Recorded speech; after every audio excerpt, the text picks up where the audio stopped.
Good evening, everybody, and welcome to tonight's Broad Discovery Series event. I'm Tom Ulrich, and I'm the Associate Director for Science Communications here at the Broad Institute. It's my pleasure to welcome everybody in the room and everybody online who's joining us this evening. For those of us who are joining us for the first time, the Broad Discovery Series explores the genetic and biological roots of human health and disease, the mechanisms that govern how our cells and bodies function, new technologies that are changing what's possible in science, and new advances that could be translated into treatments for common and rare diseases. It's my pleasure to introduce our speaker for tonight, Soumya Raychaudhuri. Soumya is an institute member here at the Broad, director of the Center for Data Sciences, and the J.S. Coblyn M.B. Brenner Distinguished Chair in Rheumatology and Immunology at Brigham and Women's Hospital, a professor of medicine and of biomedical informatics at Harvard Medical School, and he also is a clinical rheumatologist. Soumya's lab studies the genetic risk factors and mechanisms that underlie autoimmune diseases like rheumatoid arthritis. And tonight, he's going to talk about how that research is revealing a lot about how the immune system and the genome as a whole work, basically. This evening also marks the 2025 Eliana Hector Memorial Lecture, presented in memory of Eliana and with the support of the Eliana Hector Memorial Fund. Eliana was a gifted MD PhD student and a member of the Broad community, and I'd like to take a moment to thank her family and friends and loved ones who are watching us this evening. If you have any questions for Soumya, I encourage you to flag down one of our mic runners during the Q&A portion of the evening. And if you're watching online, please drop your questions into YouTube chat. I'll do my best to work them into the conversation as the evening goes on. If you're a Brody or a scientist with a deep technical question for Soumya, I encourage you to approach him after the Q&A or during the reception so that members of the community have an opportunity to ask their questions. And speaking of the reception, I invite everybody here in the room to join us in the Broad Discovery Center right out here outside the auditorium after tonight's talk for a short reception, and I also encourage you to explore the museum's exhibits and interactive elements. Soumya, take it away.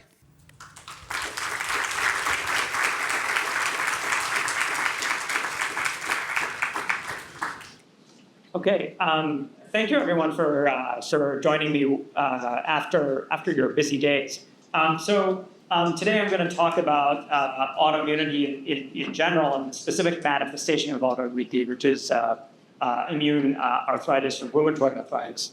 And I'm going to be presenting that from the perspective of someone who thinks a lot about the genome and how the genome works.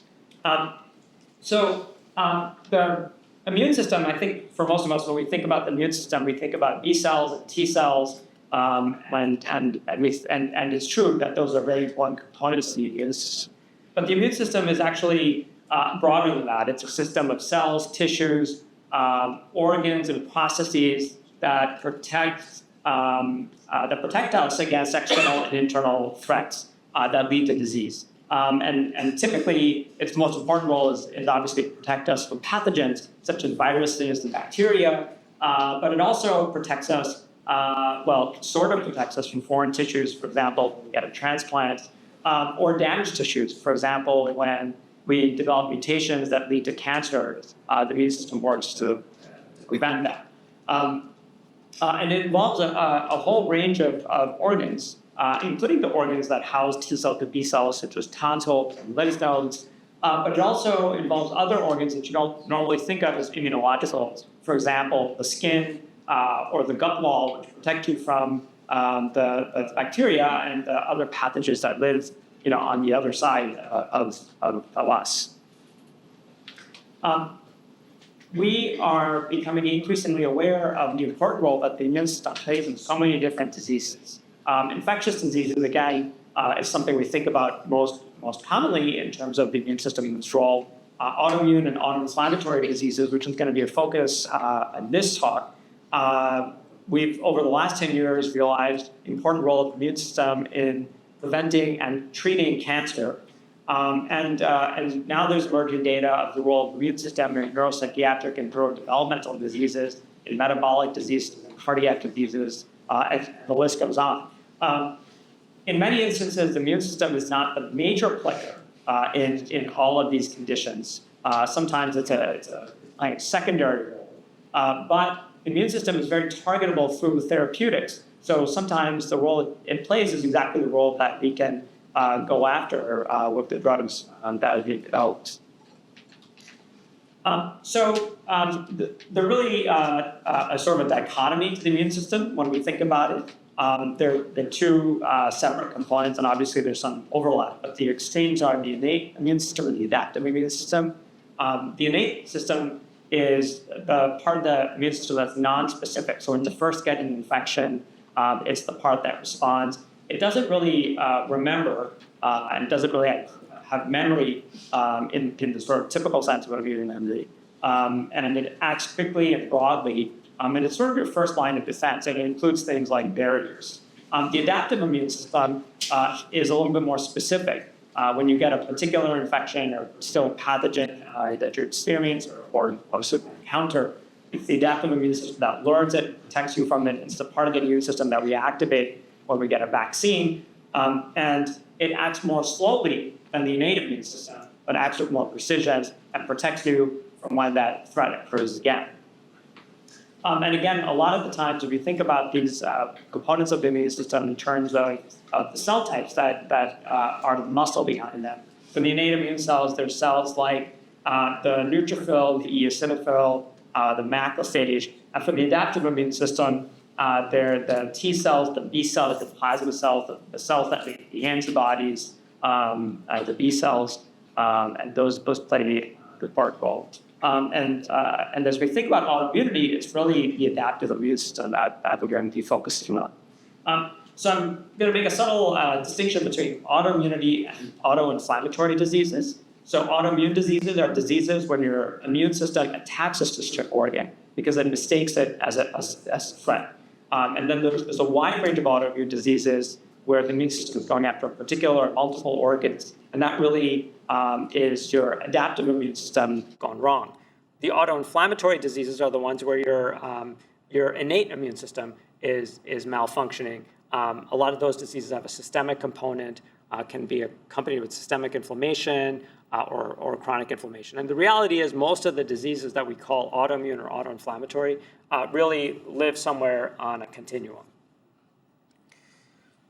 So the autoimmune diseases is where I'm going to be focusing on today.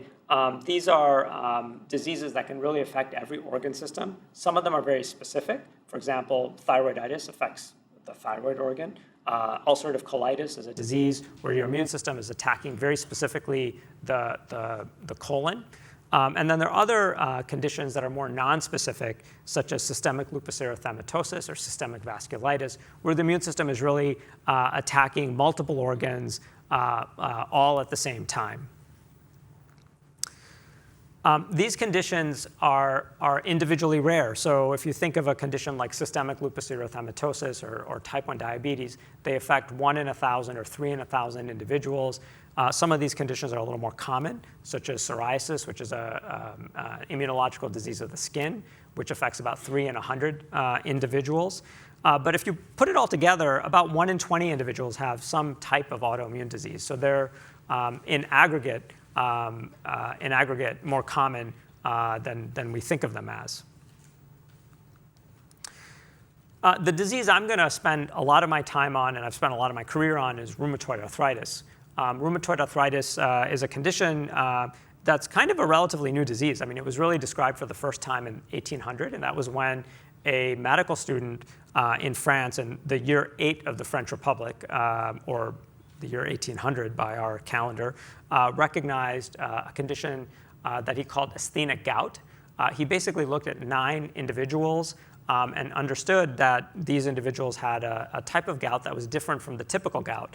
It affected women predominantly. It had a chronic course, so it wasn't sort of coming and going the way gout typically does. And it affected multiple joints all at the same time. It was polyarticular. Today, we know that rheumatoid arthritis is a disease that affects about 1 in 100 individuals. It leads to systemic destruction of the joints in the hands and many other joints. And there's a particular tissue that's really important in the synovium called or in rheumatoid arthritis called the synovium. So you see this thin membrane that surrounds the healthy joint. When people have rheumatoid arthritis, that joint becomes inflamed and engorged with immune cells. and that engorged tissue then works into the joint and slowly destroys it. The disease can lead to systemic complications, such as lung involvement, and it can affect other organs as well. So before I go further into this, I'm going to present how I thought about the immune system, maybe when I was like a medical student. And I think maybe a lot of us, maybe I won't speak for anybody else besides myself. But when I first thought about the immune system, I sort of thought of it as something you either have more of or less of, right? That there's individuals in the middle who are immunocompetent, and either because you're on a problematic drug or your immune system is somehow compromised, you might move to the left and be immunocompromised, and therefore you might get an infection. Or you might be someone who has an overly active immune system, in which case you have an autoimmune or autoinflammatory disease. And what you really want to do is somehow get to the middle. This view that I had was really challenged when I was a young medical student, before I knew I would do anything with immunological diseases, when I had an attending doctor called Hal Holman. Hal died last year. Hal is, and again, when he was my attending, I'm not sure I appreciated this about him, but he was really one of the founders of the field of immunology. And he kept talking about autoimmune diseases as a condition where one thing can blend into another, or that there can be different components to it. And I really didn't know what he was talking about until I came to understand that he was the person who originally described a condition called mixed connective tissue disease. And this was a particular immunological condition where you could have one of or multiple of many manifestations, such as arthritis, myositis, renal disease, and you can see the long list here. And every patient can look a little bit different. And I think that's a kind of general principle of autoimmunity, that it's not just really one flavor. It's a lot of components that can fit together in complicated ways. Hal was also a remarkable guy in that his career at different points was derailed by his political activities, including being blacklisted by the McCarthyists and losing his job as the chair of Stanford Medicine because of his protest of the Vietnam War. So he was a very influential guy in a lot of ways to those of us in the medical community.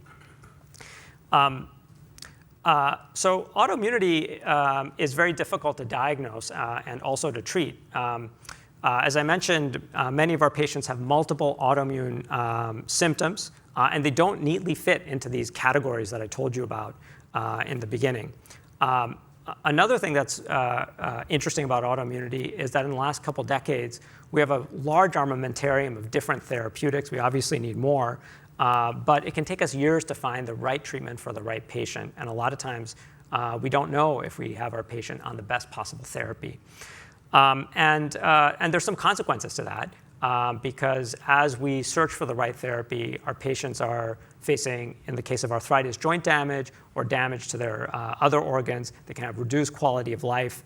And for a lot of our patients, they end up being managed on steroids, which can work, but have a lot of other complications associated with them, including an increased risk of heart disease.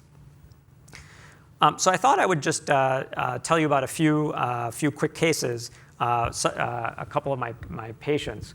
So this is a woman that I met about 7 years ago. She was 59 at the time. When I saw her, she had complained that her hands were stiff and swollen, which is typical of inflammatory arthritis. She had taken medications like ibuprofen, which helped a little bit, but not that much. And she had a family history of rheumatoid arthritis. And on the right here, you see her hand, and you can imagine how painful that thumb must have been. We did some tests, and her tests were actually negative for rheumatoid arthritis, but positive for lupus. But despite that, we treated her for rheumatoid arthritis because that's what her clinical picture looked like, a disease that mostly affected the hands and mostly affected her other joints to a lesser extent. So this is sort of her next 5 years with me. And without getting into all the details, she basically went on 8 different treatments in a 5-year span. And since this slide, she's continued to cycle through other treatments. And each one works to some extent, but doesn't get her all the way better. And again, this is one of the challenges of our patients, that we're sometimes struggling to find the right drug for them. This is another patient. This is a 34-year-old woman that I met about 13 years ago. She originally presented with a certain amount of stiffness in the morning. She had presented to her primary care doctor for tendinitis. She had some episodes of sort of a flare of her tendons. She was managed with prednisone to get her wrists better. So when I saw her, I saw that her skin was involved. She had psoriasis in her skin. She tested positive for lupus and tested positive for inflammation, but I treated her for psoriatic arthritis because I thought it was likely the case that the disease of her skin and the disease of her joints went together. So the same immunological derangement that was causing her skin to be involved was also causing her joints to be involved. For the next 10 years, this is what happened. We started her on prednisone and got her off. We put her on an anti-inflammatory, something like ibuprofen, a little bit stronger, called nebumetone. She tried to stop taking it a few times, but flared, so she was persuaded to get back on it. And then after a while, even though she was on that medication, she started developing more swelling in her shoulder and her pinky, so we started a stronger medication called leflunomide. In 2020, her mom became my patient because her mom also had the same condition. Diseases like this can sometimes be familial. And in 2022, she went to the emergency room because she had some shortness of breath and some chest pain. They were worried about a pulmonary embolism, and they did the CT scan on her. And you can see here that there's some things that you shouldn't have in your lungs. She has these big masses over here. And initially, the thought was that this might be some kind of malignancy.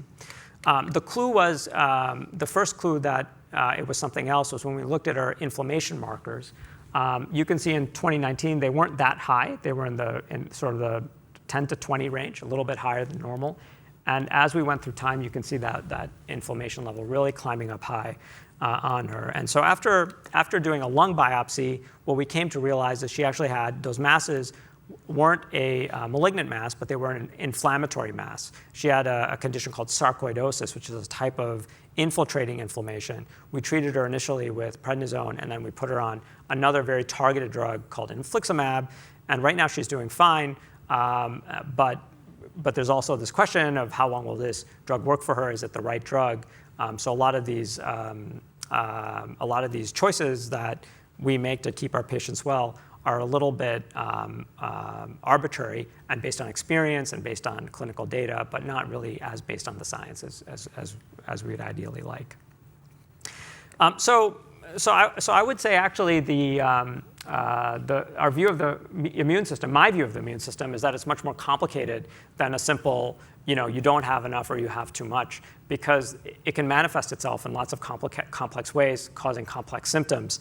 And the immune system probably has many dimensions. It's not a simple spectrum. It's probably highly multifaceted with many different components, and each component itself can be dysregulated, leading to different disease manifestations. So if you go back to this picture of all these different cells, you can appreciate that each of these cells themselves are one of those components. And then if you take a particular cell, like say the T cells, and you zoom in, what you see is that when you take a T cell and look at the spectrum of T cells, even those T cells are not a monolith. There's rather multiple functional categories, each playing a different role in the immune system, some of which are honing in on specific antigens and going after it and coordinating the immune system to attack, others which are actually more regulatory in nature, trying to keep the other parts of the immune system in check so you don't have too much of a reaction. We'll come back to the regulatory T cells later on. That complexity is actually something we can exploit. So there's an upside to this complexity, which is that we can develop drugs to go after these different components. So, for example, if you think a disease or a particular type of inflammation is being driven by B cells, well, maybe you should use a medication like ocrelizumab, which is used in multiple sclerosis, also used in lupus, because it deletes B cells. If you want to do something about T cells because you think the inflammation is T cell driven, you might use abatacept, which blocks T cell activation. Or if you want to enhance T cells because you're trying to fight a malignancy, you might use pembrolizumab, which activates T cells so that you're killing your tumor. And sometimes what you want to do is block the way particular immune cells are communicating with each other. In that case, you want to really go after cytokines and block those cytokines, which serve as the messages between cells. So anti-IL-6, which I'll come back to later on, or tocilizumab, blocks that cell-cell communication. A lot of the goals that I have, or the goals we have in the lab, is to try to define the modifiable components of the immune system. And the strategy that we've taken is first to really focus on human data. There's a lot of animal models of immune diseases, which have been very useful over many decades as we've developed different drugs. But people are different from mice in some ways, some small ways. And so trying to find the things that really work for humans and human disease is very important to us. The second is what you might call human immunology, which is to really define the key tissue cell populations, really find those cell populations, those immune cell populations that are active in inflamed tissue and try to modulate them. And then the third thing is to focus on causal biology. We focus on genetics because it's inherited, and the genetic differences in different people that predispose you to a particular disease have to be causal because you're born with them and you have those changes long before you have the disease. So this is the idea. So that on the left we're looking at genetics to define causal biology in humans. On the right, we're using human immunology to define the essential components of tissue inflammation. And the idea is if we can find that causal biology that's working in a specific cellular context or tissue context, then we can really develop tissue-specific or cell-type-specific therapies that are both effective for inflammation but also safe because you're not just turning the whole immune system down or turning the whole immune system up in case you're trying to activate it. So I'm going to start this next part of the talk by really focusing on tissue and tissue inflammation. So as I mentioned, I had a cartoon of this before. For rheumatoid arthritis, what we really pay attention to is the synovium. It's this thin membrane that surrounds the joint, and you can see it not so well on the left because that's a healthy knee. So it's a barely visible membrane. On the right, you can see the synovium. It's all that red stuff. So that small membrane has now become inflamed and is really digging into the joint and causing problems. So one strategy that you might think would be useful is to really try to understand what those cell states are in that inflamed synovium. Maybe if we understood what those cell types are, what those cell states are, those would be places that we could target for therapeutic benefit. The work I'm going to describe is really a project I've had the pleasure of being a part of, but is a large,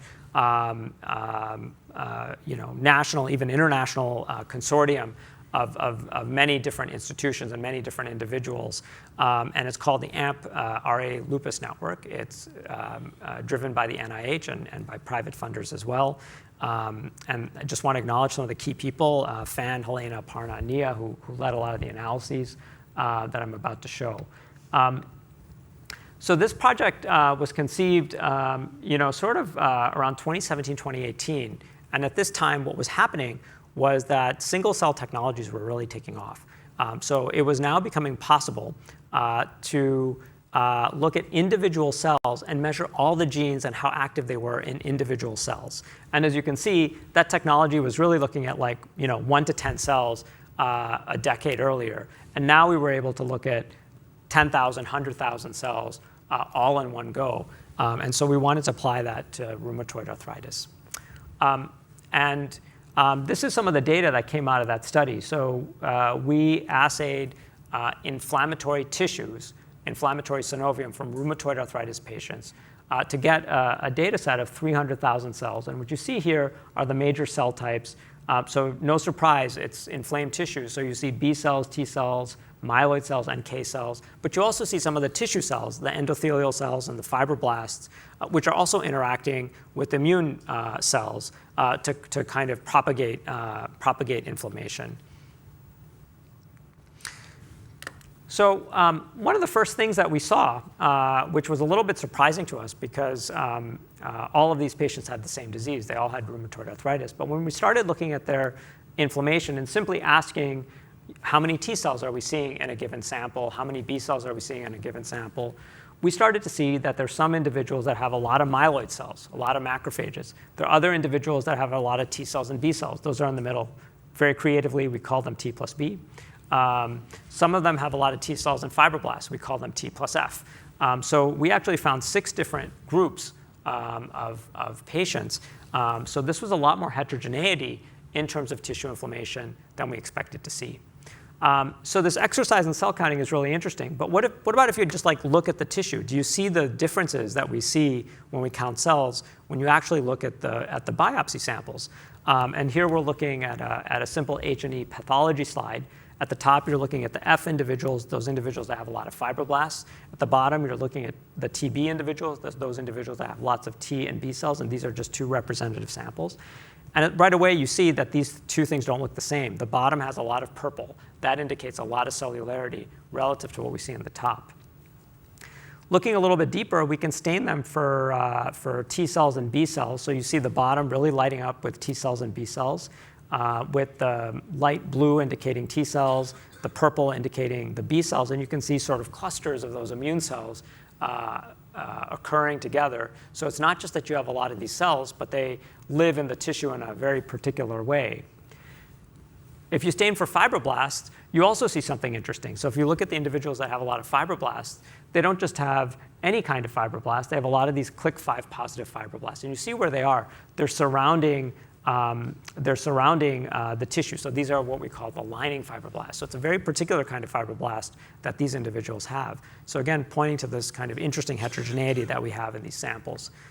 So our first thought was maybe what we're seeing is people with more active disease, people with less active disease, maybe the people who have the fibroblast-rich RA, maybe they just have less active disease, and the people that have lots of T cells and B cells, maybe they have more active disease. That's not actually what we saw. When we looked at these samples and we looked at their disease activity of the individual patients, we saw that they were all actually pretty active. So the differences in the tissue didn't just go with how affected or how active an individual patient was. But are there implications for treatment? That's also a really important question. And we worked with some of our colleagues in the UK. We looked at some clinical trial data. And they had samples that were treated with multiple immunomodulatory drugs, one that went after B cells, one that went after anti-IL-6. They had 133 patients. And we were able to take their patients and figure out which of these categories their tissue would fit into. And what we saw is that the likelihood that you'd respond to treatment did have something to do with what type of inflammation your tissue had. Specifically, we saw that the individuals who had a lot of fibroblasts, they were less likely to respond. And this isn't a surprise because that fibroblast proliferating tissue inflammation, that's not the kind of thing that our drugs go after. Our drugs go after B cells and T cells. So this is a category of patient that maybe we're not treating as well as we should. So now we can look at each of those 6 major cell types, the T cells, NK cells, fibroblasts, or stromal cells, and we can look at the heterogeneity within them. And what we see is that within each of these populations, there's a wealth of heterogeneity. So I'm going to look at T cells because that's one of the most important cell types for us in the world of autoimmune diseases. And what we see here is that there's 24 different T cell types. You might see that the number only goes up to 23. That's because in our lab we start counting from 0. It's a computer science kind of thing. So really a lot of interesting heterogeneity. And one of the questions we wanted to ask is, are the T cells that we see in people that have a lot of T cells and fibroblasts different from the T cells that we see in individuals that have T cells and B cells, or different from the people that we see that have T cells and myeloid cells? Are they all the same T cells, or are there differences? And it turns out that these 6 flavors of inflammation not only have different amounts of T cells, but they also have different kinds of T cells. So the people who have lots of T cells and B cells, you can see that they have a particular kind of T cell, which is these T3, T7, T peripheral helper cells. For the people who have T cells and fibroblasts, they don't have an enrichment for those kinds of T cells. They have other T cells that are enriched. So it's not enough just to know that someone has a lot of T cells, but also the type of T cell they have can vary.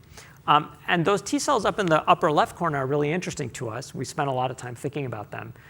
Those T cells, as you can see, have a lot of expression of IL-6 receptor or IL-6R. So these are the individuals, these are the cells that we're sort of going after when we use tocilizumab, that anti-IL-6 drug I told you about. We think of it as something that disrupts communication in the immune system, but actually what you're doing is you're disrupting communication with a particular type of T cell. So that drug is actually a lot more specific than we maybe give it credit for. What about fibroblasts? So these are not cells that we normally think of as immune cells. They make up the sort of structure of the tissue. And what we see is that there's multiple fibroblast populations. So there's the F type of inflammation with lots of fibroblasts, but there's some people with a lot of T cells and fibroblasts, other people with endothelial cells, fibroblasts, and myeloid cells. Are they all the same? And again, we can do the same kind of analysis. And what you see is that these F0, F1 populations are really enriched in the individuals that have the most fibroblasts. So people who have the most fibroblasts in their inflammatory tissue, they don't just have a lot of fibroblasts, they have a specific enrichment for this particular type of fibroblast called the lining fibroblast. So just tuck that away because I'll come back to that in a few minutes. So hopefully I've convinced you that tissue inflammation in RA and probably in other diseases isn't homogeneous, it's rather heterogeneous. We looked at cell populations in RA synovial inflammation in this case, and we found that different patients have different types of cell type heterogeneity. And that heterogeneity may have something to do with treatment response, and different cell states track with the different inflammatory subtypes. And there's some potential there because that might mean that different drugs may be most effective against specific cellular subtypes, and maybe certain patients would do better with certain kinds of drugs than other kinds of patients. So now I'm going to switch gears and talk about the genetics. Up until now, I've been talking about tissue immunity, but it's hard to know when you look at inflamed tissue what's causing the inflammation and what's responding to the inflammation. The genetics maybe hopes to help us untangle that. Most of the time when we talk about genetics, casually, we're talking about Mendelian genetics. So these are diseases that kind of run in the family. So you can imagine your typical Mendelian disease is one where one of your parents has the gene and a child inherits it, and they maybe have the disease as well. That's a dominant genetic disease. So these are kind of familial genetics, which are highly predictive. Rheumatoid arthritis, most autoimmune diseases, and most complex diseases are complex genetic diseases, which involve hundreds to thousands of different genes, and often have a pretty large environmental component. Each gene or mutation plays a tiny role in disease risk, and the genetics is only somewhat predictive of disease. One of the key metrics we use is sibling risk. So we ask, if your sibling has the disease, what's your relative increase in risk? So for a disease like rheumatoid arthritis, which is present in about 1 in 100 individuals, if you have an affected sibling, your risk goes up to about 4 in 100. So we would say this metric, this lambda S, is about 4. And you can see that for all of these diseases, there's an increased risk if you have a first-degree relative or a sibling that has this condition, suggesting that there is some kind of genetic basis to it. It's not 100 or 1,000. That's what we would see with a more familial genetic disease. We've been working on the genetics of rheumatoid arthritis for like a really long time. I've been doing this for about 20 years now. And in that time, we found 150 different risk alleles or 150 different risk loci. These are regions of the genome that are driving risk of rheumatoid arthritis. It's really a global effort. Our lab has been lucky to be a part of it. But as you can see in our latest study, which we published in 2022, we had global representation capturing 5 different major ancestries. The study had about 40,000 cases and 240,000 controls that we analyzed. And I won't talk too much about the HLA locus. The HLA locus is a critical component of the machinery that displays antigens to T cells. And if you look at the whole genome, and here each spot represents an individual SNP or genetic marker, what you see is there's this like massive tower in chromosome 6, and that's the HLA region. So it's a really important player in rheumatoid arthritis risk. We had fine mapped the signal to an individual spot in an individual protein, which we think is really important for how the immune system recognizes antigens and how it interacts with T cells to activate them. I'm going to spend most of the time today talking about the other loci. For all those other 149 loci in the genome, only about 10% of them are what we call coding alleles. These are changes in the DNA that actually change the protein. 90% of them are outside of genes, and we think they work by altering how the gene is controlled and how the genes are regulated. Most of these changes are changes in individual base pairs. It's a single change in a single spot in the genome. And what we've noticed is that these SNPs are very often close to genes. Many of these genes are important for T cell biology, and they very often sit in regions called regulatory regions that control the function of those genes.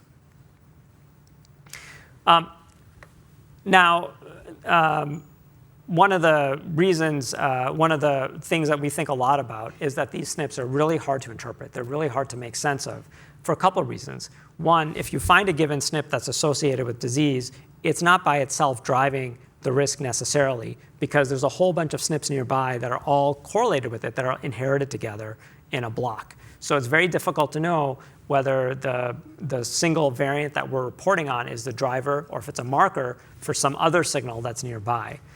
The SNPs are often, as I mentioned, in regulatory DNA, so they tweak expression of a nearby gene and they influence how genes work. So trying to understand those regulatory mechanisms have been a really important focus of our lab's work. And some of the SNPs turn the activity up for a gene, some of them turn it down. But one of the other things that we think a lot about is some of these SNPs matter in very specific cells or cell states, and we often don't know what the right cell type or cell state is, and so we spend a lot of time trying to figure that out. So for any given locus, we need to define what the driving SNP is, and as you can see, this is kind of a typical region, and each of these points represents a genetic change or a SNP, and you can see there's a whole row of red changes there, a whole row of red SNPs. Those are all correlated with each other, so you can't just simply look at that and know which one is the one driving disease. So it's really important for us to think about the downstream gene, to think about the downstream functional effect, and to think about the cell state that it matters the most in. And all of these problems are interlinked with each other. So it's a little bit like a Jenga puzzle, where if you don't solve all of them in some sense at the same time, the whole thing can fall apart. So that's my life. So we take two overarching approaches. One is a statistical approach, and then the other is a functional experimental approach. And on the statistical side, we're analyzing human data from patients, from healthy individuals, to look at how these genetic changes affect the activity of a gene or an activity of some kind of molecular fingerprint. On the right side, we're interrogating cells, trying to change the DNA to see what happens, to figure out what the functional effect of an individual genetic change is.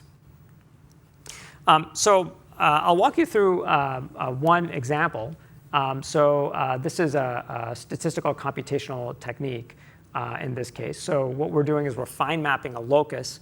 This particular locus is called DNase1L3. So we see this particular SNP that was flagged in a large genetic study. And when we dug into it, what we saw is that SNP actually fell right in the middle of this gene called DNase1L3. It actually stopped the function of the protein. It actually was a disruptive mutation. It changes an arginine to a cysteine in that protein. And so we felt very confident that this is the causal gene. Now, when you go back and look at that single cell data I told you about, what you see is that this gene is very specifically expressed in lining fibroblasts. So not only is this gene important in causing RA, it's important in the right context, which is a very particular fibroblast population that we sometimes see expanded in some of our patients with tissue inflammation. And you can imagine if you wanted to target this particular gene, you would want to do it in those individuals, maybe who had the most amount of these lining fibroblasts, because that's where the action is. And this is what I showed you before. This is that same population that's expanded in our CTAP-F individuals. But most loci are more challenging. So most of them, 90% of them, are non-coding change. They don't change the protein, but they control how the protein is regulated. And so we need to really think about regulatory elements and how they work and in which cell states they work. So here we use expression quantitative trait loci, or EQTLs, and we let gene expression be our guide. And so if a SNP is regulatory, maybe you would think that SNP is sitting there in a promoter or enhancer. You can see here I have an A to T change, and that's disrupting how a transcription factor or the regulatory machinery interacts with the DNA, and maybe that has an effect on gene expression. And for example, for a particular SNP, this is an RA SNP, which is near the BLK gene. You can see that as your genotype goes from GG to GC to CC, the expression of this particular gene, BLK, is negatively affected. And maybe that's the mechanism for how individuals with two C alleles get a little bit closer to having an autoimmune disease. And as I mentioned, the challenge for this is that this regulatory machinery may change from cell to cell, from cell state to cell state. So finding the right context is really important to understand how these SNPs are working. And again, as I mentioned, for T cells, there's this complexity. And as I showed you when we look in synovial tissue, it's a very rich complexity with all of those 24 different cell states. We've been really interested in using statistical and computational methods to understand this kind of complexity. And here's an example of a particular SNP that we've been interested in. It's an RA risk allele. And when we looked at single cell T cell data, we see that this SNP doesn't have much of an effect on gene expression in the blue cells. So you can see in the lower left, if you, depending on which SNP you have only a small change in gene expression. But in other cell states, the red ones, you can see that the SNP is really affecting gene expression. So again, you would think that this SNP is modulating risk in these particular cell states. And in fact, if you look at all of the variants that alter gene regulation in T cells, and here we're looking at about 6,000 of them, not all of these are disease alleles, but what we find is that many of these SNPs, about a third of them, 2,000 out of 6,000, have cell state specific effects. So they're doing different things in different cell states. So the therapeutic implication is that if the goal is to target these genes, then it may be particularly effective to target the right cell type and the right cell context, and maybe in the right patient. So now I'll talk a little bit about some of the functional approaches that we take. So one of the things we've been really interested in is trying to, after we've prioritized causal variation with these tools, after we think we have the SNP that we think is driving disease, we want to really confirm it. And we think it's really important to functionally confirm the molecular effect of these disease alleles. And the approach we take is this gene editing approach. So the idea is that you have a SNP that's sitting in the DNA. Maybe that SNP is having an effect on a downstream gene. We really want to prove it. So what we might do is do gene editing to change the identity of that DNA, in this case from an A to a T.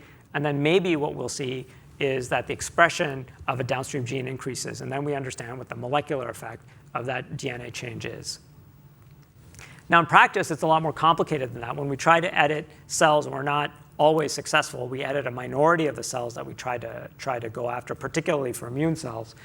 So you might be looking at a population of cells, and you might only be successfully editing one of these in the middle. So we developed a method called Minecraft-seq.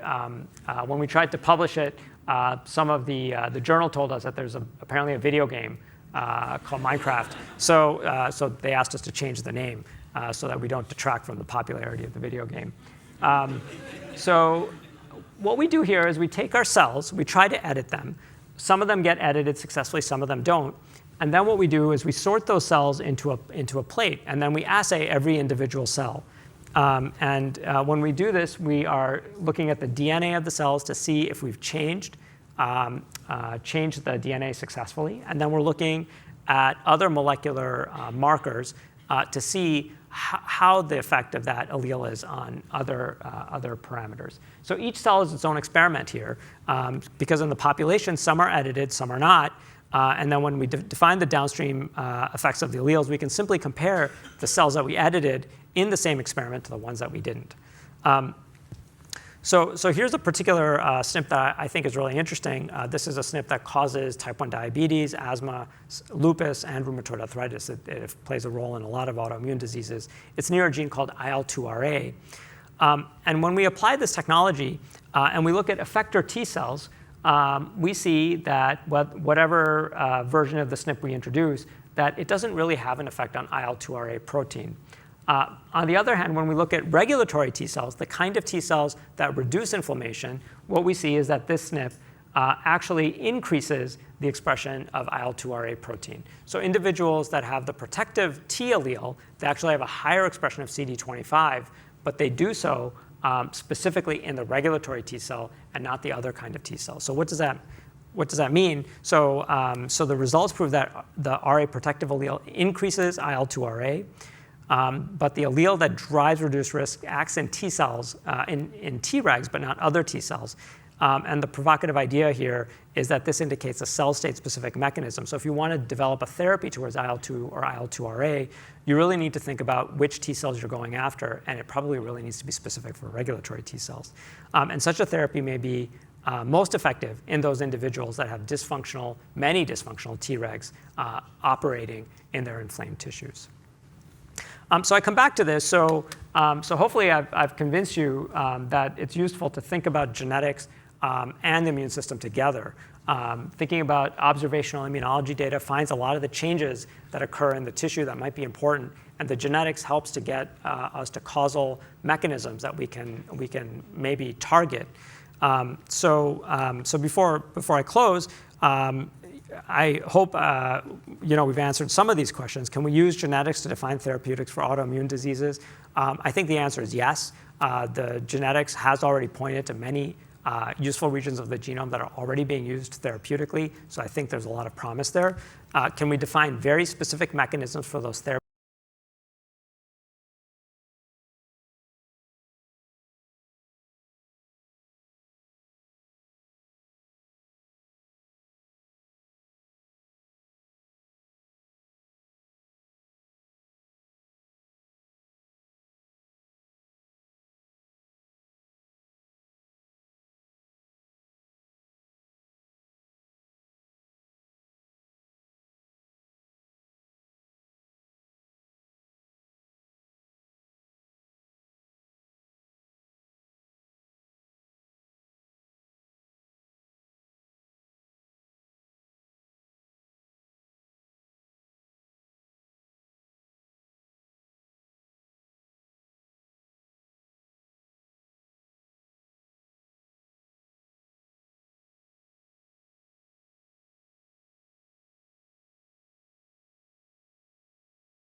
Thank you so much, Soumya. That was fantastic. If there are any questions in the audience, like I said, we've got mic runners who just raise your hand and they'll come over with a microphone so that you have an opportunity.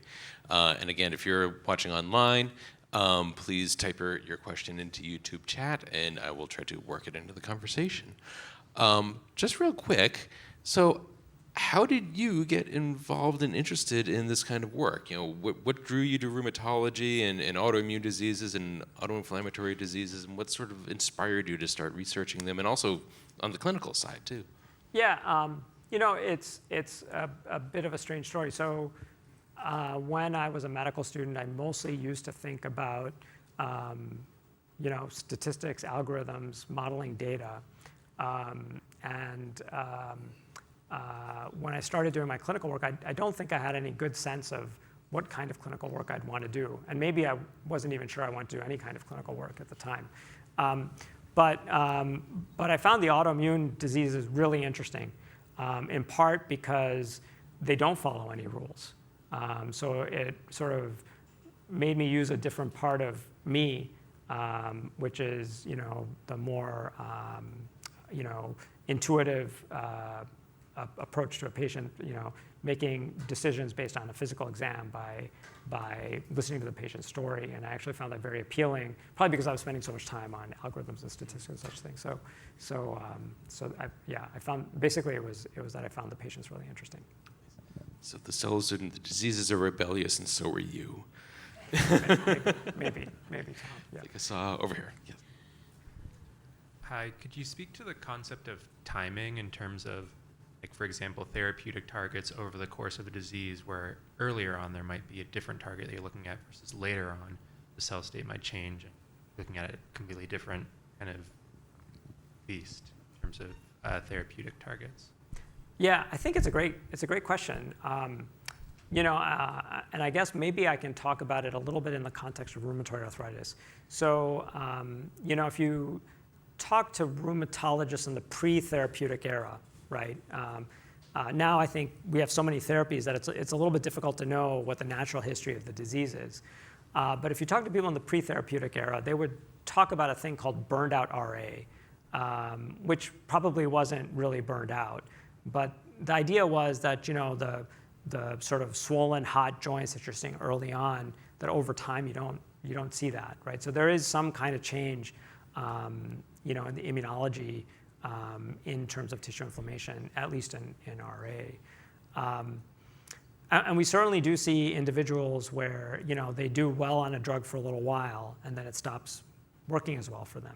Difficult to know if they've, you know, developed some kind of tolerance to the drug. Sometimes people develop antibodies to the drugs, but sometimes it could also be that the disease is just evolving and the particular drug we're using no longer works for that patient because the disease has shifted into something else. So I think it's a really, really important question. It's probably not a one-size-fits-all answer because obviously different diseases are different.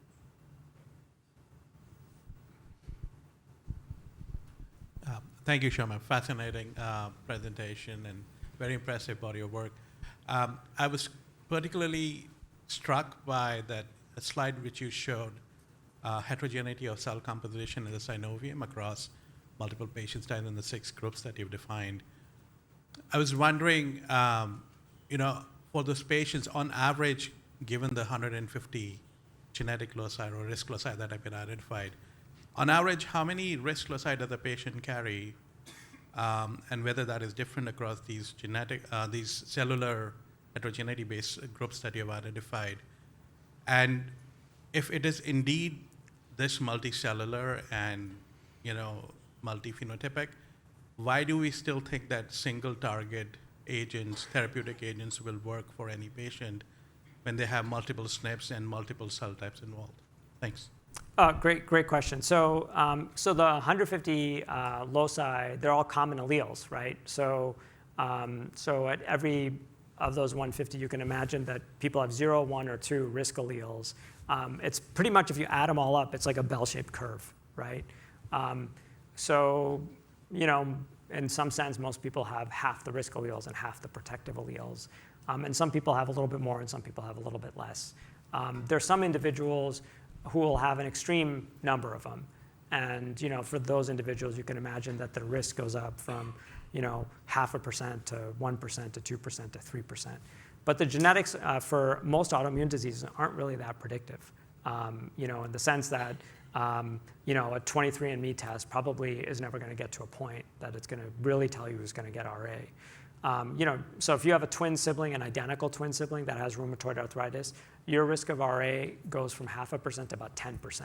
So that's like perfect genomic information, right? And it's still not that predictive. So it's useful in terms of understanding mechanism, less useful in terms of doing predictions about what's going to happen to whom. The single target versus multi-target strategy is a really interesting question, and one that I think has dogged our field. I think many of us, including me, think that there's a tremendous benefit to going after multiple biologics at the same time. Now, as it turns out, some of this is just about drug development, right? That before we had antibody types of targeted therapies, we had non-specific therapies, which are small molecules. Many of them we still don't know exactly what they do or why they work. Rheumatoid arthritis we used to treat with gold shots. I think we still don't know why we did that, and whether it was controversial how well it worked. A lot of belief that it did work. I wasn't around for that era. So I think the targeted therapeutics are great because we know what we're doing. We know what we're going after.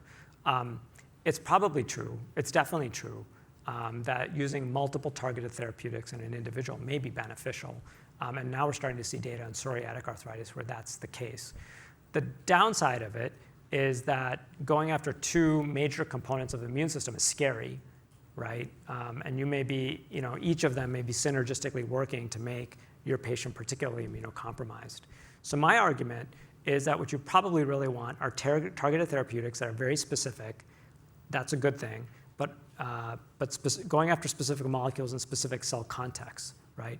So you're not taking out like two massive pillars of the immune system. Rather, you're taking out two pillars, but in some very specific places, so that you'd have the benefit of getting the tissue inflammation down without wreaking havoc, in terms of immune susceptibility.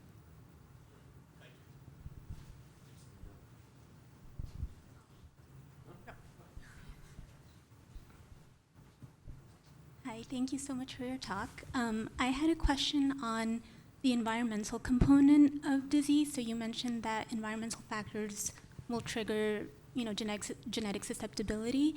And I was wondering, to what extent can we prevent those factors? And could you enlighten us on what those factors are? Yeah, so some of those risk factors are known, and some of them are less well known. Maybe I'll talk about two of them that I think are pretty clearly established. One is smoking. So smoking is bad for you for a lot of reasons, and from an autoimmune point of view, that's another way in which it's bad for you. So for rheumatoid arthritis, your risk of RA more than doubles if you smoke cigarettes on a regular basis. So that's a modifiable risk factor. Another risk factor that I can tell you about is with multiple sclerosis now, we've come to realize that there's a viral trigger. For most autoimmune diseases, there's been a sort of ongoing debate about whether viruses trigger it or not, and to what extent it might. And it's very difficult to do the right epidemiological studies or the right clinical studies to really separate that out. But in the last 3 to 4 years, I think the evidence for multiple sclerosis being caused by Epstein-Barr virus has become overwhelming. And so Epstein-Barr virus is one that we think probably causes multiple sclerosis. It's a little difficult to know what to do with that one because most of us have been infected with Epstein-Barr. And maybe the problem with autoimmunity is not that you get infected with it, it's that you get infected later in life with it than earlier in life. So there's some interesting questions one could ask about, whether we should be vaccinating everyone for EBV to prevent multiple sclerosis, or whether we should be exposing everyone early on so they don't get it later on and be put at risk. So those are two risk factors that I can speak to with confidence. We did have a question from online, which I need to find again. what do you see as the benefits and challenges of personalized medicine for rheumatoid arthritis?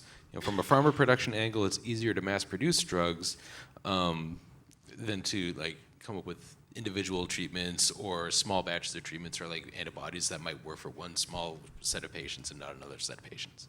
Yeah, so I think for rheumatoid arthritis, we're actually incredibly fortunate that there are dozens of there's a lot of different treatments for RA right now, and this is something that's really changed from back from when I met Hal as a medical student. There really wasn't such a spectrum of diseases. So we can go after B cells, we can go after tumor necrosis factor, we can go after T cell activation. So often the challenge is really there's a subset of individuals we certainly aren't treating, and we need something better for them. But for the rest of the individuals, there's a huge question of how do we find the right medication. So I don't think that involves creating lots of individual treatments for individual patients. It involves simply matchmaking the right patient to the right drug. I think one of the barriers for us is that because so much of what we do in many autoimmune diseases, including rheumatoid arthritis, is heuristic, right? You see a patient, they look a certain way, they're sort of active. You try a drug, you work your way down a ladder. You're not actually collecting the data that you need to make that decision. You're not getting the biopsy of the joint.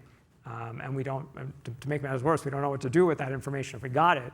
But I think some of the data I showed you shows that there's information there that maybe we could exploit, and maybe that could help us make some rational choices so that we're not spending years trying to find the right drug for a lot of our patients.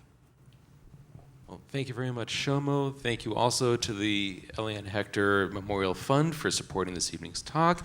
Thank you, and also like to again acknowledge Eliana's family and loved ones who are watching us this evening. Thank you all to everyone in the room for coming out tonight.